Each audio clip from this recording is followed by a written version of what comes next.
ओम शांति। 11 मई 2022। बाबा के महावाक्य। मीठे बच्चे, तुम ही बहुत काल से बिछड़े हुए हो। तुमने ही पूरे 84 जन्मों का पार्ट बजाया। अब तुम्हें दुख के बंधन से सुख के संबंध में जाना है, तो अपार खुशी में रहो। प्रश्न: अपार खुशी किन बच्चों को सदा रह सकती है?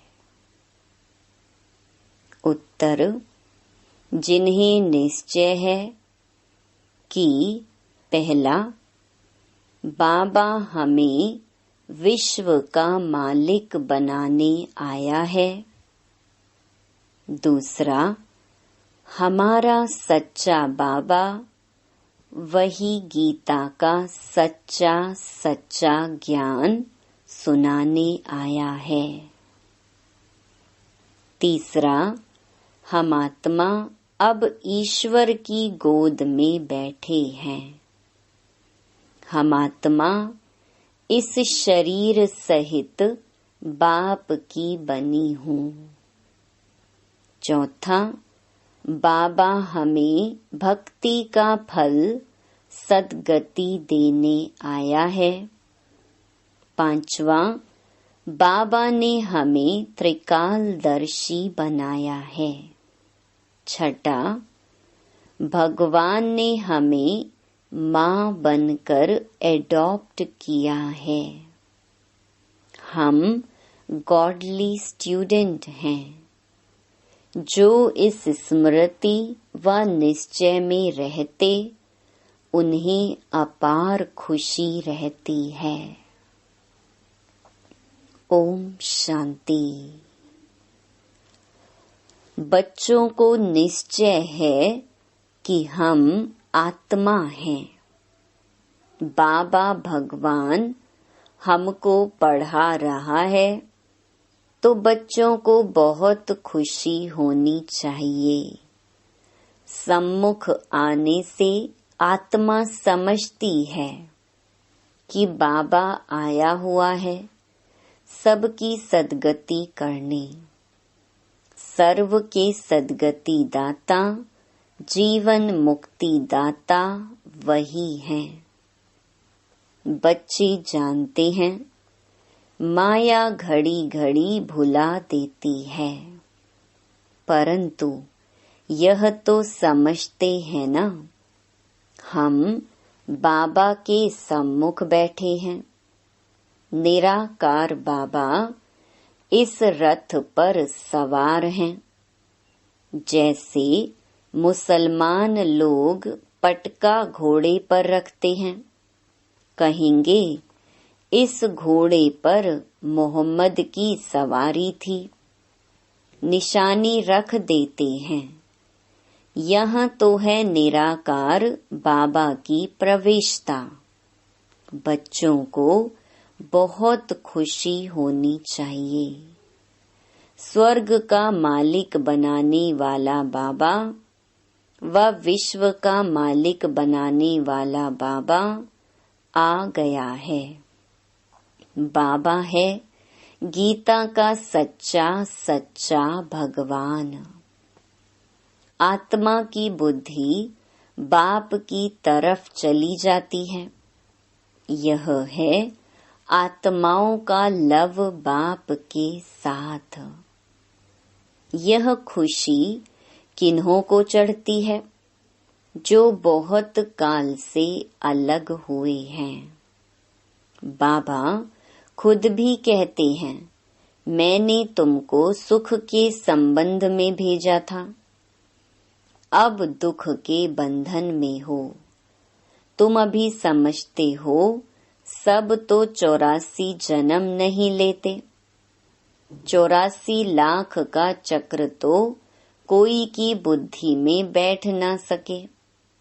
बाबा ने 84 का चक्र बिल्कुल ठीक बताया है। बाबा के बच्चे 84 जन्म लेते रहते हैं। अभी तो तुम जानते हो, हम आत्मा इन ऑर्गन्स द्वारा सुनते हैं। बाबा इस मुख द्वारा सुना रहे हैं। खुद कहते हैं, मुझे इन ऑर्गन्स का आधार लेना पड़ता है। इनका नाम ब्रह्मा रखना पड़े। प्रजापिता ब्रह्मा तो मनुष्य चाहिए ना। सूक्ष्म वतन में थोड़े ही कहेंगे प्रजापिता ब्रह्मा। स्थूल वतन में आकर कहते हैं, मैं इस ब्रह्मा तन में प्रवेश कर तुमको एडॉप्ट करता हूँ। तुम जानते हो, हम आत्माएं ईश्वर की गोद में जाती हैं। शरीर बिगर तो गोद हो ना सके। आत्मा कहती है, मैं शरीर द्वारा उनकी बनती हूँ। यह शरीर उसने लोन लिया है। यह जीव शरीर उनका नहीं है। परमात्मा ने इनमें प्रवेश किया है। तुम आत्मा भी शरीर में प्रवेश हुई हो ना। यह बाबा भी कहते हैं, मैं भी इसमें हूँ। कभी बच्चा बन जाता हूँ, कभी माँ भी बन जाता हूँ। जादूगर है ना। कई फिर इस खेलपाल को जादूगरी समझते हैं। दुनिया में झूठी रिद्धि सिद्धि का काम बहुत चलता है। कृष्ण भी बन जाते हैं। जिनका भाव कृष्ण में होगा तो उनको झट कृष्ण दिखाई पड़ेगा। उनको मान लेंगे, फिर उनके फॉलोअर्स भी बन जाएंगे। यहाँ तो सारी ज्ञान की बात है। पहले यह पक्का निश्चय चाहिए कि मैं आत्मा हूँ। और बाबा तो कहते हैं, मैं तुम्हारा बाप हूँ। तुम बच्चों को त्रिकालदर्शी बनाता हूँ। ऐसी नॉलेज कोई दे ना सके। भक्ति मार्ग का जब अंत होता है, तब बाप को आना पड़ता है। भल बहुतों को शिव के लिंग का, अखंड ज्योति स्वरूप का साक्षात्कार होता है। जैसी जिसकी भावना होती है, तो वह मैं पूरी करता हूँ। परंतु मेरे से कोई मिलता ही नहीं। मेरे को तो पहचानते ही नहीं है। अभी तो तुम समझते हो बाबा भी बिंदी है, हम भी बिंदी हैं। हमारी आत्मा में यह नॉलेज है। तुम्हारी आत्मा में भी नॉलेज है। यह किसको मालूम नहीं है कि हम आत्मा परम धाम में रहने वाली हैं। जब तुम बाबा के सामने आकर बैठ जाते हो तो रोमांच खड़े हो जाते हैं। ओहो, शिव बाबा जो ज्ञान का सागर है, वह इसमें बैठ हमको पढ़ाते हैं। बाकी कृष्ण व गोपियों की तो बात ही नहीं है। ना यहाँ ना सतयुग में होंगे। वहाँ तो हर एक प्रिंस अपने महलों में रहते हैं। इन सब बातों को वही समझेंगे जो आकर बाप से वर्षा लेंगे। तो यह खुशी भी अंदर रहनी चाहिए। कहते भी हैं, तुम मात पिता हम बालक तेरे। परंतु इसका भी अर्थ नहीं समझते हैं। पिता तो ठीक है, फिर माता किसको कहा जाता है? माता तो जरूर चाहिए। इस माता की कोई माता हो न सके। यह राज बड़ा समझने का है और बाप को याद करना है। बाप कहते हैं तुम्हारे में भी कोई अवगुण नहीं होना चाहिए। गाते भी हैं मुझ निर्गुण हारे में कोई गुण नहीं। अब बच्चों को गुणवान बनना पड़े, कोई काम नहीं, कोई क्रोध नहीं, देह का अहंकार भी नहीं चाहिए। इस समय तुम यहाँ बैठे हो, जानते हो हम यहाँ हैं, फिर मुरझाइश आदि क्यों आनी चाहिए? परंतु यह परिपक्व अवस्था अंत में ही होगी।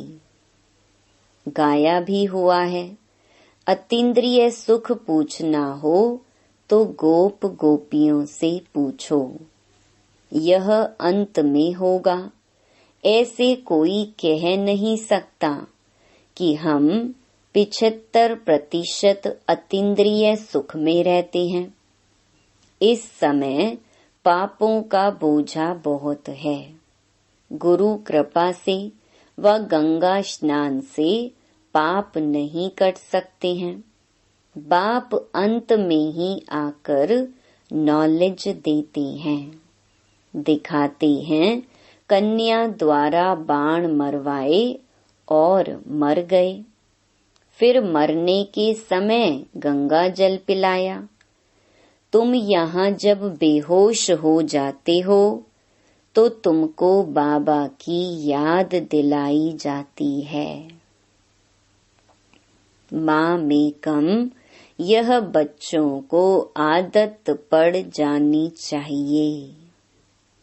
ऐसे नहीं कोई याद कराए, शरीर छोड़ने के समय आपे ही याद आवे। बिगर किसकी मदद के बाप को याद करना है। वे लोग तो मंत्र देते हैं, वह तो कॉमन बात है। उस समय बहुत मारा मारी आदि होती है। तुम भिन्न भिन्न स्थान पर रहते हो, उस समय ऐसे नहीं कहेंगे शिव शिव कहो। उस समय पूरी याद चाहिए, लव चाहिए, तब ही नंबर 1 पद प्राप्त कर सकेंगे। तुम बच्चे जानते हो मैं तुम्हारा बाप हूँ। कल्प पहले भी तुम बच्चों को गुलगुल बनाया था। सतयुग में योग बल से फूल बच्चे पैदा होंगे। दुख देने वाली चीज कोई वहाँ होती नहीं। नाम ही है स्वर्ग, परंतु वहाँ कौन निवास करते हैं यह भारतवासी जानते ही नहीं। शास्त्रों में ऐसी बहुत बातें लिख दी हैं कि वहाँ भी हिरण्यकश्यप आदि थे। यह सब है भक्ति की सामग्री। भक्ति भी पहले सतो प्रधान होती है, पीछे धीरे धीरे तमो प्रधान होती जाती है। बाप कहते हैं मैं तुमको आसमान पर चढ़ाता हूँ, तुम धीरे धीरे नीचे आ जाते हो। मनुष्य कोई की महिमा है ही नहीं। सर्व का सद्गति दाता एक ही बाप है। बाकी गुरु लोग अनेक प्रकार की तीर्थ यात्रा आदि सिखलाते हैं, फिर भी नीचे गिरते रहते हैं। भक्ति मार्ग में मीरा को भल साक्षात्कार हुआ, परंतु वह कोई विश्व की मालिक थोड़े ही बनी।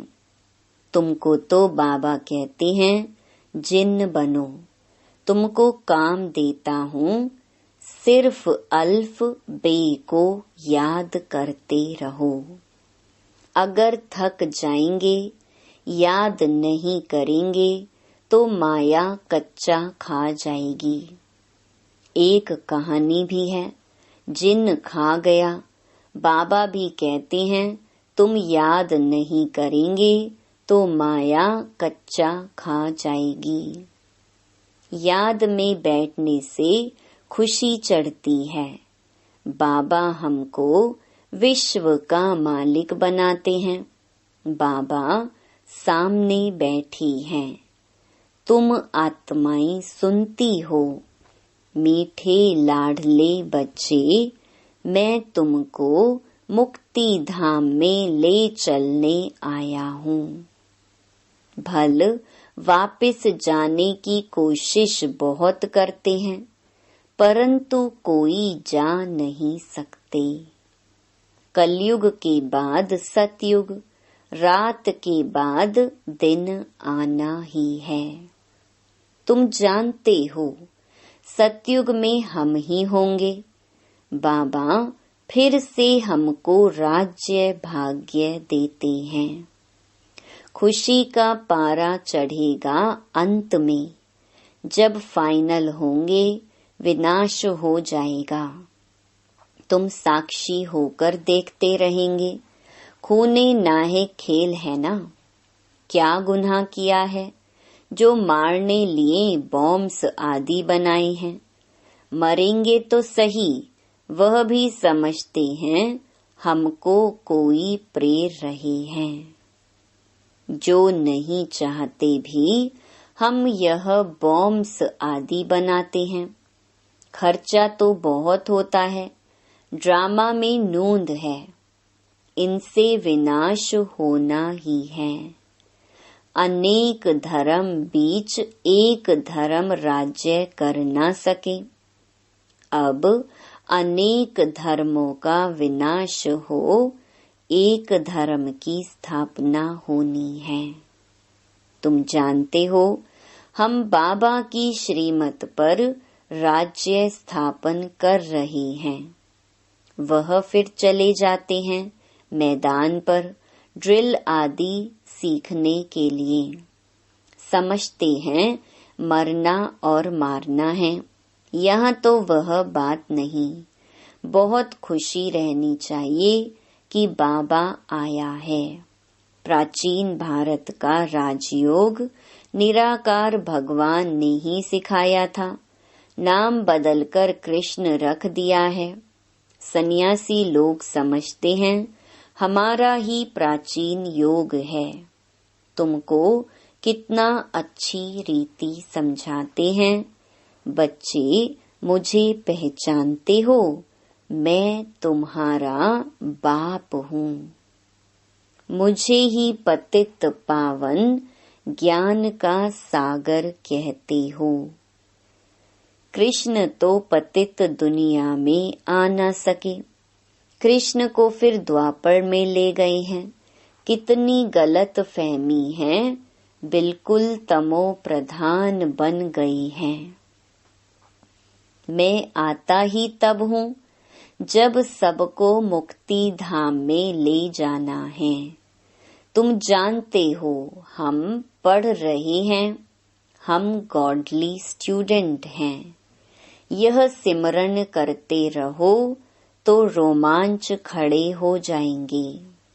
बाबा तुम बच्चों को ज्ञान का गर्भ धारण करा रहे हैं, फिर तुम यह भूल क्यों जाते हो। बच्चा पैदा हुआ और बाबा कहने लग पड़ा। समझ जाते हैं हम वारिस हैं। तो निरंतर दादे को याद करो। बाबा मत देते हैं बच्चे, काम महाशत्रु है। इसने तुमको आदि मध्य अंत बहुत दुख दिया है। यह है मृत्युलोक वैशाल्य। राम शिवालय बनाते हैं जिसमें देवी देवता धर्म का राज्य होता है। परंतु उन्होंने कैसे राज्य लिया, कब लिया, यह तुम अब जान गए हो। वह समझते गॉड गॉडेस कभी पुनर्जन्म नहीं लेते हैं। किस एक बड़े को समझ में आ जाए तो आवाज फैल जाएगा। गरीब की तो कोई बात नहीं सुनते, तुम्हारे में भी नंबरवार धारणा वाले हैं। स्कूल एक ही है, टीचर एक ही है, बाकी पढ़ने वाले सब नंबरवार हैं।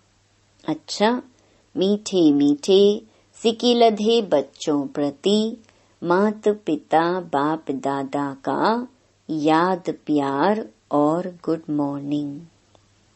रूहानी बाप की रूहानी बच्चों को नमस्ते। धारणा के लिए मुख्य सार।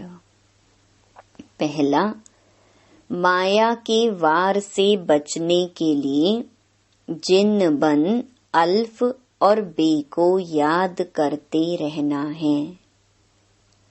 सिर पर जो पापों का बोझा है उसे योग बल से उतारना है। अतीन्द्रिय सुख में रहना है।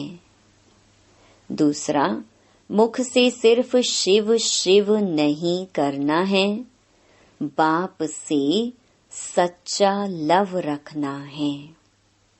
कांटों से फूल बनाने की सेवा में तत्पर रहना है। वरदान, निश्चिंत स्थिति द्वारा यथार्थ जजमेंट देने वाले निश्चय बुद्धि विजयी रतन भव। सदा विजयी बनने का सहज साधन है एक बल एक भरोसा। एक में भरोसा है तो बल मिलता है। निश्चय सदा निश्चिंत बनाता है और जिसकी स्थिति निश्चिंत है वह हर कार्य में सफल होता है, क्योंकि निश्चिंत रहने से बुद्धि जजमेंट यथार्थ करती है। तो यथार्थ निर्णय का आधार है निश्चय बुद्धि निश्चिंत। सोचने की भी आवश्यकता नहीं, क्योंकि फॉलो फादर करना है, कदम पर कदम रखना है। जो श्रीमत मिलती है उसी प्रमाण चलना है। सिर्फ श्रीमत के कदम पर कदम रखते चलो तो विजयी रतन बन जाएंगे। स्लोगन, मन में सर्व के प्रति कल्याण की भावना रखना ही विश्व कल्याणकारी बनना है। मातेश्वरी जी के अनमोल महावाक्य। इस संगम समय पर ईश्वरीय नॉलेज जो हमें मिल रही है, क्या यही नॉलेज फिर से सतयुग में मिलेगी? अब इस पर समझाया जाता है कि सतयुग में तो हम स्वयं ज्ञान स्वरूप हैं, देवताई प्रालब्ध भोग रहे हैं, वहाँ ज्ञान की लेन देन नहीं चलती। ज्ञान की जरूरत है अज्ञानियों को। सतयुग में तो सब ज्ञान स्वरूप हैं, वहाँ कोई अज्ञानी रहता ही नहीं है जो ज्ञान देने की जरूरत रहे। इस समय हम सारे विराट ड्रामा के आदि मध्य अंत को जानते हैं। आदि में हम कौन थे, कहाँ से आए, और मध्य में कर्म बंधन में फंसे, फिर कैसे गिरे। अंत में हमको कर्म बंधन से अतीत हो कर्मातीत देवता बनना है। अभी जो पुरुषार्थ चल रहा है, इससे हम भविष्य प्रालब्ध सतयुगी देवता बनते हैं। अगर वहाँ हमको यह मालूम होता कि हम देवताएं गिरेंगे तो यह ख्याल आने से खुशी गायब हो जाती, तो वहां गिरने की नॉलेज नहीं है। यह ख्यालात वहां नहीं रहती। हमको इस नॉलेज द्वारा अब मालूम पड़ा है कि हमको चढ़ना है और सुख की जीवन बनानी है। आधा कल्प अपनी प्रारब्ध भोग, फिर अपने आप को विस्मृत कर माया के वश होकर गिर जाते हैं। यह चढ़ना और गिरना अनादि बना बनाया खेल है। यह सारी नॉलेज अभी बुद्धि में है, यह सतयुग में नहीं रहती। अच्छा, ओम शांति।